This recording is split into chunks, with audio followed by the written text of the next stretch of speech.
Fala pessoal, beleza? Mas o fechamento que está no ar, meu nome é Rafael.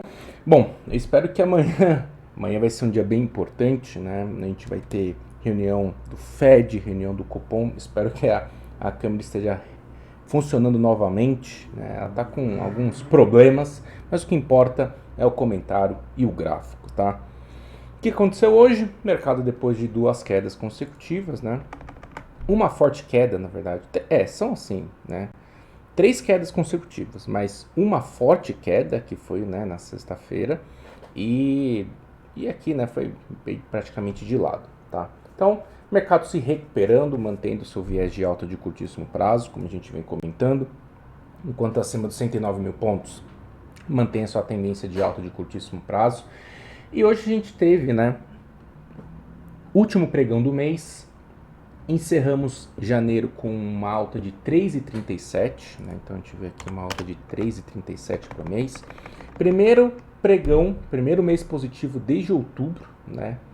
Novembro e dezembro foram meses de queda, então a gente teve esse movimento aí em janeiro.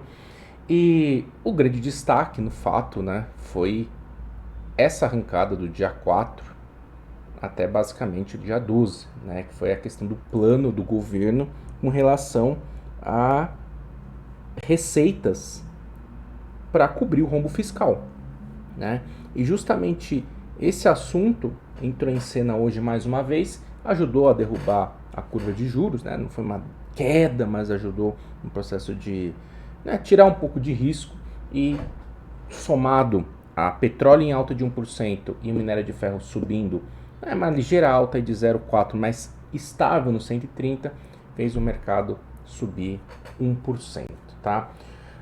Nessa terça, né, o Haddad falou mais uma vez que o governo não está discutindo a manutenção da desoneração dos combustíveis, né, da gasolina, do diesel provavelmente vai ficar até dezembro, mas da gasolina vai ser encerrado em fevereiro. Então, isso tirando desoneração, teoricamente, né, você tira um subsídio, vem mais imposto, né, você tira isso gera imposto, e isso vai para arrecadação, tá? Então isso e também é uma espinha dorsal importante aí do plano do governo para cobrir o rombo fiscal. E outro plano importante é a reforma tributária, e nesse sentido hoje, né, o presidente do Senado, o Rodrigo Pacheco, garantiu prioridade na discussão caso seja reeleito presidente da casa. Amanhã, dia 1º de fevereiro, né, os deputados retornam, os novos deputados assumem lá tudo, e vai ter reeleição, de 2 em 2 anos, tem eleição do presidente da casa, da Câmara e do Senado, né? No caso aqui, a gente está falando do Pacheco. O Pacheco, ele é do Senado, ele está bem cotado, né? O Lira e o Pacheco, eles estão bem cotados para seguir, né, no comando das casas, né, tanto da Câmara quanto do Senado. No caso aqui do Senado, né, o Pacheco está disputando com o Marinho, o Rogério Marinho, que é do mesmo partido do Bolsonaro, do PL. Então, vamos assim dizer, esse é o primeiro embate, né, entre oposição e situação, tá? E amanhã, muito importante, né, só para trazer aqui, né, curva de juros ficou meio que de lado, né, mas pelo menos interrompeu aquele processo de alta que a gente vinha acompanhando, né, e ajudou as empresas do setor doméstico. E amanhã vai ser um dia importante, né? Amanhã tem Fed às 4 horas da tarde, 4h30 a gente tem discurso do presidente do Fed, o Jeremy Powell, e a expectativa é bem importante com relação ao discurso do presidente do Fed, porque a gente precisa entender qual que vai ser o posicionamento dele em relação ao que vem acontecendo com a inflação, né? Nesse quarto trimestre do ano passado, a inflação norte-americana de fato fez um pico. Só que os membros do Fed vêm mostrando dificuldade em não aceitar isso, mas colocar isso como algo importante dentro do modelo para justificar até um corte de juros no final do ano, como o mercado projeta. Então vai ser bem importante acompanhar amanhã, 4 horas, reunião do Fed, 4h30, discurso do presidente do Fed, Jeremy Powell, sem esquecer também que 6h30 a gente tem decisão do Copom por aqui. Provavelmente não deve ter tantas novidades, né? Manutenção do juro em 3,75, preocupação com relação ao fiscal. Acredito que o Bacen não deve mudar o discurso. E uma mudança vai depender muito do que vai ser o comportamento da economia em razão do fiscal, né? Em especial o impacto disso na inflação, beleza?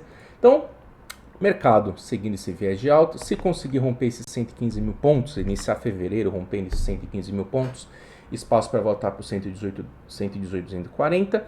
Se eventualmente não conseguir sustentar por aqui, fizer perder esse suporte intermediário, a força de compra perde um pouco de relevância, mas só vamos ver um processo de correção de fato no curtíssimo prazo se o mercado perder os 108,750, que não me parece, né?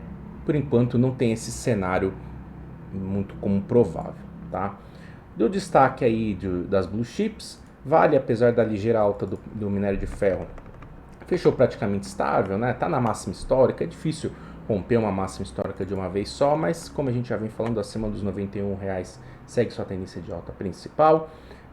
Do outro lado, os commodities, mineração, siderurgia subindo bem, né? CSN subindo 1%, Gerdau também subindo 1%, Uzi Minas seguindo acima dos R$8, também subindo praticamente 1%. Do lado, Petrobras se recuperando junto com o petróleo, né? Petróleo subindo 1% e a Petrobras também nesse processo, segurando no suporte intermediário dos R$25. Se confirmar esse candle de reversão aqui, superar o 26,20, espaço para voltar para os 27,50, 28,60. Como a gente vem falando, correção de fato só abaixo dos R$24, tá? Dos destaques do dia, né, que chamou bastante atenção, Cogna, né, o governo aí direcionando parte do... falando um pouco da possibilidade de um direcionamento maior para o FIES, então ajudando aí o setor, Cogna, Anima, Edux também, tá? O Haddad falando bastante sobre essa questão. E aí, né, também chama a atenção o MRV, né, a empresa que está direcionado a Minha Casa Minha Vida, essas empresas direcional, tudo isso também acompanhando esse processo. Do outro lado, né, a gente viu a queda de JBS retornando aí para os níveis de R$20. Light, enfim, a empresa está com uma dificuldade grande aí, está descontratada, tem diversos problemas a parte de endividamento, enfim, o papel segue em forte queda.